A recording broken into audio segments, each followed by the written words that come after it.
In this video, I'll show you how to change Facebook profile to digital creator. Ensure you subscribe and turn on the bell notification to this channel for lots of educational guides and contents like this. If any reasons you love to change your Facebook profile from anything, any category to digital creator, this is what we're going to do right now. Click on your profile, right? Wait for it to load. Just click on your profile.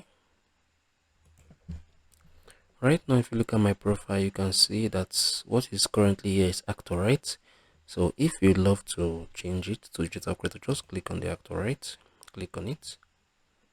Yeah, this is it. So just come on here, click on the edit, right? So you're gonna edit your profile right now. Scroll down. Currently in the actor, right? I'm gonna click on the edit as well. So I'm gonna click on this actor.